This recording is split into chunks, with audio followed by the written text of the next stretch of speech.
The live TV, सच सबसे आगे। Israel फिलिस्तीन युद्ध में अब कुछ ऐसा होने वाला है, ऐसा लगता है, जिससे इजराइल को एक बड़ा नुकसान होता हुआ साफ दिख रहा है। इजराइल फिलिस्तीन युद्ध आप लोग देख रहे हैं किस तरह से भयावह होता जा रहा है, कितना बर्बर होता जा रहा है, ये हम सबके सामने है। किस तरह से हालात बद से बदतर हो रहे हैं, ख़ास तौर पर फिलिस्तीन के लिए।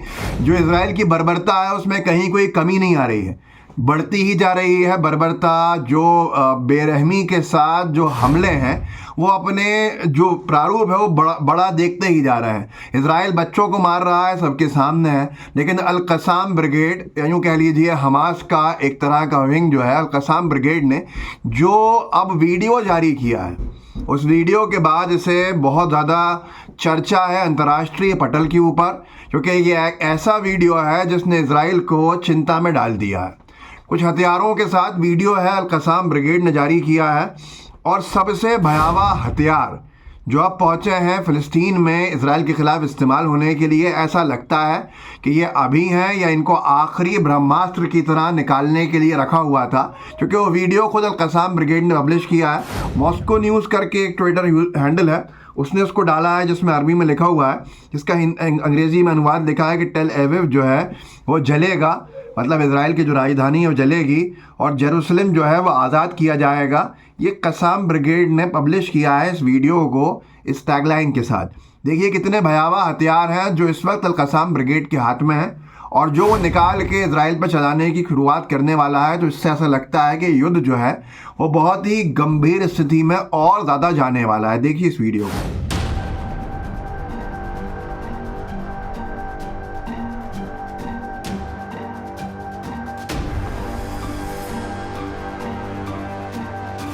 ये वीडियो बड़ा है, अगर आप में से कोई ट्विटर वगैरह यूज़ करता है तो वहाँ जाके देख सकते हैं। मेरी एक लिमिट है, मैं इसको सिर्फ इतना ही लगा सकता हूँ यहाँ पे। लेकिन हालात कितने ज़्यादा भयावह हैं वो इससे आप अंदाज़ा लगा सकते हैं कि इतने बड़े हथियार, इस स्तर के हथियार अब अल कसाम को निकालने पड़ रहे हैं इजराइल के ख़िलाफ़। जो तबाही में किस तरह जाएंगे, किस तरह से हालात और भयावह बनेंगे, इजराइल कितना घुटनों पे आएगा नहीं आएगा, ये आने वाले वक्त में पता चलेगा। पर इसका शिकार जिस तरह से इजराइल ने बच्चों को, बेकसूर महिलाओं को बनाया है, वो दुनिया ने देखा है, पर दुनिया खामोश है। यहाँ तक कि अब तो जो इजराइल के लोग हैं वो अभी तक बोल रहे थे, पर अब जो लोग पीड़ित बताए गए हैं पहले बार के 7 अक्टूबर के हमले के, जो पार्टी जो टारगेट की गई थी, जो डांस फेस्टिवल चल रहा था, जो एक म्यूज़िक फेस्टिवल चल रहा था, जिसको हम पे हमला किया गया था इजराइल में और कहा गया था कि हमास ने बहुत बेकसूर लोगों को यहाँ मारा है, जिसके रिटेलिएशन में इजराइल अपनी कार्रवाई कर रहा है। वो उस कॉन्सर्ट के अंदर जो मौजूद लोग थे, जो पीड़ित हैं, उन्होंने अब इजराइल के ख़िलाफ़ केस दायर करने के लिए आगे बढ़ने का काम किया है। ये बहुत सी जगहों पर छापा गया है। मेगाट्रॉन करके एक ट्विटर हैंडल है, उस पर लिखा है कि ब्रेकिंग, और नोवा कॉन्सर्ट विक्टिम्स जो हैं वो इजराइल को ऊपर केस करने जा रहे हैं। 42 विक्टिम्स हैं 7 अक्टूबर के नोवा कॉन्सर्ट के। उन्होंने एक सिविल लॉसूट फाइल किया है IDF यानी इजरायली डिफेंस फोर्सेस के खिलाफ, पुलिस के खिलाफ और इजराइल की इंटरनल सिक्योरिटी सर्विस के खिलाफ। लॉसूट साफ तौर के ऊपर ये कहता है कि ये लापरवाही थी और नाकामी थी इजराइल की उन सिक्योरिटी थ्रेट्स के और वार्निंग्स के बावजूद जो उसको पूरी तरह से पहले से मिल रही थी। इंटेलिजेंस इनपुट के ऊपर भी काम नहीं किया गया। वो इजराइल ने जो काम किया है, जो नाकाम हुआ है, उसकी वजह से ये पूरा हमला हुआ है। और ये मुकदमा जो है उन पीड़ितों की तरफ से जो उस कॉन्सर्ट में पीड़ित हैं, उस कॉन्सर्ट में जिन लोगों पर हमले हुए, उन्होंने मुकदमा दायर किया है किसके खिलाफ? इजराइल के डिफेंस फोर्स के खिलाफ।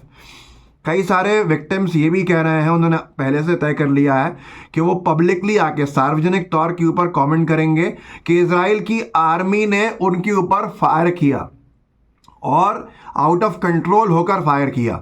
एक पुलिस इन्वेस्टिगेशन ने भी कंफर्म किया है कि 7 अक्टूबर को कई सारे लोग जो हैं इजरायली, वो इजरायली डिफेंस फोर्सेस की तरफ से चलाई गई गोलियों से मारे गए।